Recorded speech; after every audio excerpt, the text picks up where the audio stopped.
आप सभी का स्वागत है हमारे आज के इस नए वीडियो में। आज मैं बात करूंगा आपसे जन्म मृत्यु के संबंध में।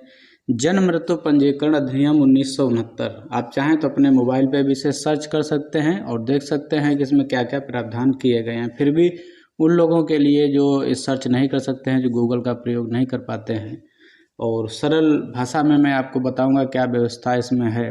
क्योंकि मैं देखता हूं अपने आसपास बहुत सारे लोग परेशान रहते हैं मृत्यु प्रमाण पत्र के लिए, जन्म प्रमाण पत्र के लिए, लेकिन जो नियम है नियम के तहत काम अगर करेंगे तो ज़्यादा बेहतर रहेगा और आपको सुविधा भी रहेगी। अगर नियम के बाहर जब बात हो जाती है तो तब आपको परेशानी भी होती है, आपको दौड़ना भी पड़ता है और लोग आपसे उसके लिए पैसे भी ले लेते हैं। और कभी कभी पैसे लेते नहीं हैं लोग, पैसे खुद ही देते हैं, क्योंकि वो नहीं चाहते कि तमाम झंझटों से उन्हें गुजरना पड़े, उन्हें दौड़ना पड़े, उन्हें खर्च करना पड़े। तो एक आसान सा तरीका लगता है कि चलो किसी को पैसे दे दो और काम हो जाएगा।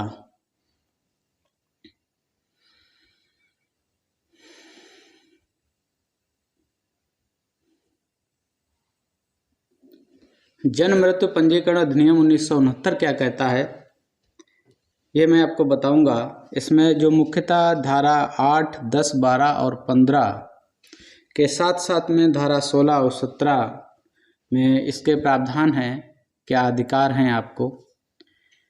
धारा 8 ये बताती है कि किसी भी परिवार में, किसी भी अस्पताल में, किसी भी सार्वजनिक क्षेत्र पर, किसी भी जो भी ऐसा कोई स्थान है जिसका कोई मुखिया है या प्रबंधक है, अगर उस घर में, उस संस्थान में किसी बच्चे का जन्म होता है तो वहाँ के घर के परिवार के जो मुखिया की जिम्मेदारी होती है, जो संस्थान है उसके प्रबंधक की जिम्मेदारी होती है। अगर सार्वजनिक जगह है तो ग्राम पंचायत के प्रधान हैं या जो भी नगर पालिका है तो उनकी जिम्मेदारी होती है कि वो जन्म मृत्यु पंजीकरण अधिनियम 1969 की धारा 8 में प्रावधान किया गया है कि अगर किसी भी व्यक्ति की मृत्यु या किसी भी बच्चे का जन्म जिस स्थान पर होता है, उस स्थान का जो मुखिया है, प्रबंधक है, उसका ये दायित्व बनता है कि वो अपने निकटतम जो रजिस्ट्रार है जन्म मृत्यु पंजीकरण का, उसको सूचना समय से दे, वहाँ पे सूचना अंकित करवाए। हो जाती है तो जन्म या मृत्यु प्रमाण पत्र बनने में कोई असुविधा आपको नहीं होती है।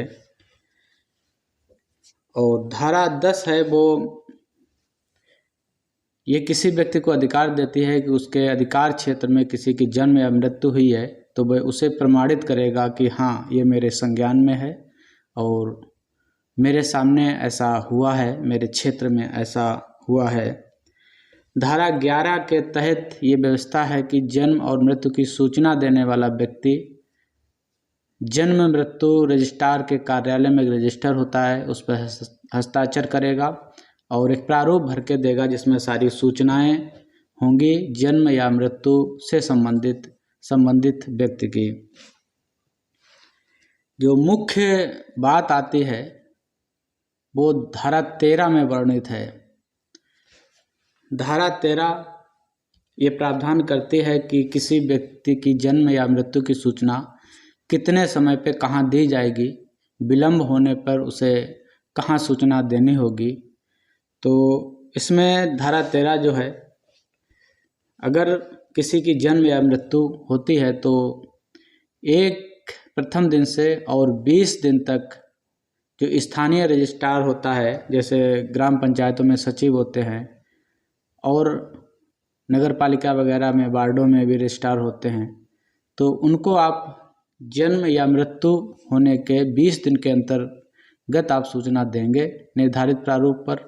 अगर आप विलम्ब करते हैं तो भी सूचना आप वहीं देंगे, लेकिन 20 से और 30 दिन के बीच में आपको कुछ शुल्क देना पड़ेगा, उसके साथ आपको वो सूचना देनी पड़ेगी और उसके साथ ही वो वहाँ पे पंजीकरण कर लिया जाएगा। अगर इसमें भी विलम्ब होता है तो 31 दिन से 1 वर्ष तक, जैसे ग्रामीण क्षेत्र के लिए जिला पंचायत राज अधिकारी और शहरी क्षेत्र के लिए मुख्य चिकित्सा अधिकारी के यहाँ आपको शपथ पत्र के साथ आवेदन करना पड़ेगा, वहाँ सूचना देनी पड़ेगी किसी व्यक्ति के जन्म या मृत्यु के संबंध में।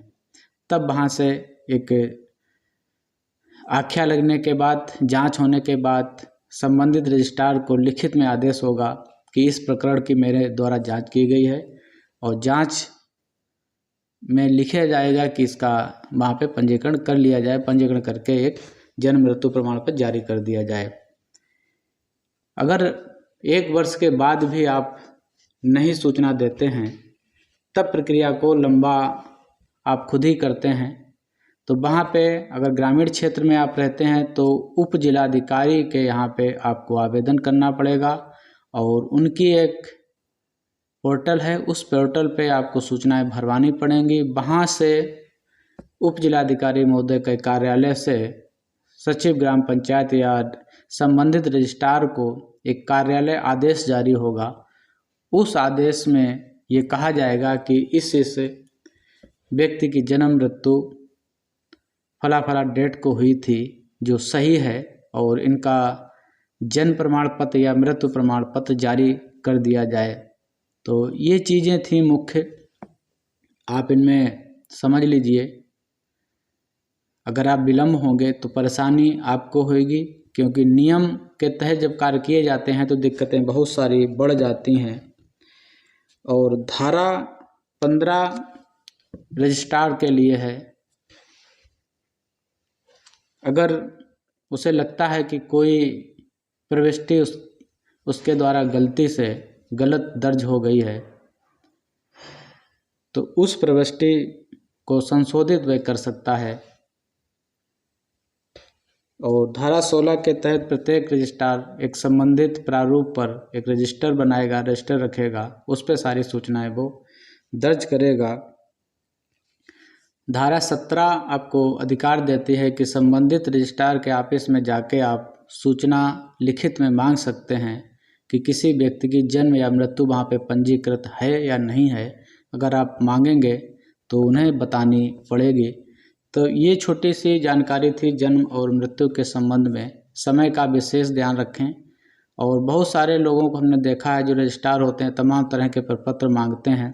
शपथ पत्र केवल जब 30 दिन के बाद ही देना पड़ता है। 30 दिन के पहले शपथ पत्र नहीं आपको देना है। और 30 दिन के बाद जब 31 दिन से 1 वर्ष के बीच जिला पंचायत राज अधिकारी या मुख्य चिकित्सा अधिकारी के यहाँ सूचना दी जाती है, तो उसमें आपको विलम्ब शुल्क के साथ साथ शपथ पत्र भी देना होगा और आपको अन्य भी कार्रवाइयाँ उसमें करवानी होंगी। तो इसलिए आप सचेत रहें थोड़ा। जो भी जन्म या मृत्यु हो, समय से अपने स्थानीय रजिस्ट्रार के यहाँ उसे पंजीकृत करा दें और अपना प्रमाण पत्र बना लें। नहीं तो फिर सिर्फ परेशानी के अलावा और कोई रास्ता नहीं रहता है। आप दौड़ेंगे, क्योंकि ये सरकारी सिस्टम है। जगह जगह पे यहाँ पे अवरोध मिलेंगे आपको, आगे बढ़ने के लिए आगे नहीं बढ़ने दिया जाएगा। तब आप मजबूरी में कहीं न कहीं पैसा खर्च करेंगे और लोगों का जो उद्देश्य होता है वही होता है। आप हमारे चैनल को सब्सक्राइब कर लीजिएगा, क्योंकि बहुत सारे नए व्यूवर्स आते हैं लेकिन चैनल को सब्सक्राइब नहीं करते, थोड़ा कष्ट होता है।